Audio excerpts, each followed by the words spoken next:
Have you ever wondered if someone could be pushed into committing a crime without fully realizing what they were doing? This woman believed that is exactly what happened to her. Her name is Ida. At the start of this story, Ida is 21 years old, living in San Francisco in the early 1990s. One night, she attended a party where she met a man named Roberto. Roberto immediately stand out not just because of his personality, but because of his age. Ida is 21, Roberto is 48. Despite the large age gap, they connect quickly. Ida finds him intrigued and mysterious, and Roberto seems completely drawn to her. Before long, they begin dating and their relationship becomes physical. It does not take long before Ida realizes Roberto is not like other men. He is deeply into poetry, tarot cards, fortune telling, and spiritual rituals. During one of their early dates, he gives Ida a tarot card reading. Inside his apartment, he keeps what he calls a spiritual altar filled with crystals, candles, and even a goat skull.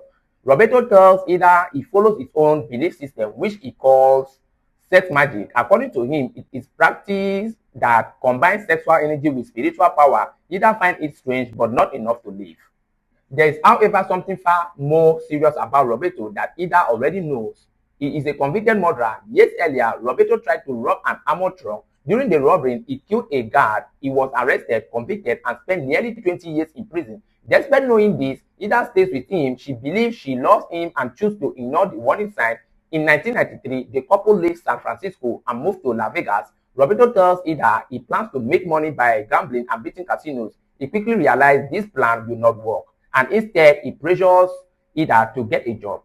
So Ida applies to work for Loomis, an armored vehicle company that transports cash to banks, casinos, and ATM. He is hired and begins working as armored truck driver. Not long after Ida starts the job, Roberto's focus changed. He begins talking about robbing Loomis itself. He convinced Ida that if they plan carefully, they could walk away with millions of dollars. They spent weeks planning. After only 2 months on the job, the day of the robbery arrived.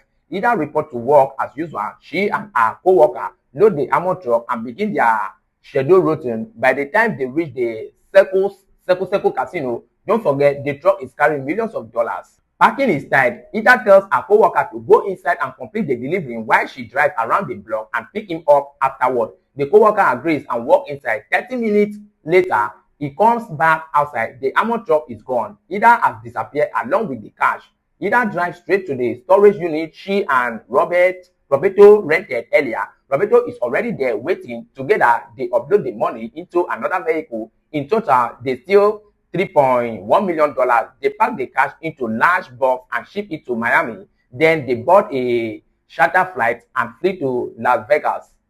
At first, Loomis believed Ida was kidnapped. 2 weeks later, the stolen truck is found at the storage unit. At that point, it becomes clear that Ida orchestrated the robbery. The FBI stepped in. Ida and Roberto are placed on the most wanted list. Their case appears on Unsolved Mysteries and America's Most Wanted. The entire country is now searching for them. The couples reach Miami, receive the ship money, and lies low. After that, they leave the United States entirely, traveling through the Caribbean before eventually settling in Europe. They end up living in Amsterdam using false identities. In 1994, Ida becomes pregnant and gives birth to a son. After the baby is born, Ida begins seeing Roberto differently. She starts worrying about raising a child around a violent fugitive. 2 months later, she leaves Roberto. She moves to another part of Amsterdam and raises her son alone. Over time, she meets someone new and begins building a quieter life. Years pass, Ida is never got. The stolen money is never recovered. By 2005, Ida is 33 years old as her fake passport is about to expire. She is exhausted from running and wants her son to have a legal future. She contacts a lawyer in California and decides to turn herself in. Hoping for a reduced sentence, she leaves her son in Amsterdam, flees back to United States, and surrenders to the FBI. During interrogation, Ida claims Roberto controlled everything. She says he manipulated her using his age, influence, and hypnosis. According to Ida, Roberto made her watch hypnosis videos before work and she would black out afterward. She insisted the robbery was not truly her decision. She also claimed Roberto kept most of the stolen money and that she has no idea where he is. Whether authorities believe her or not, Ida accepts a plea deal. She is sentenced to 5 years in prison. Roberto is never found. To this day, his whereabouts and the missing millions remain a mystery, and that is where the story ends. Don't forget to give me a follow and subscribe to my YouTube channel. Have a great day.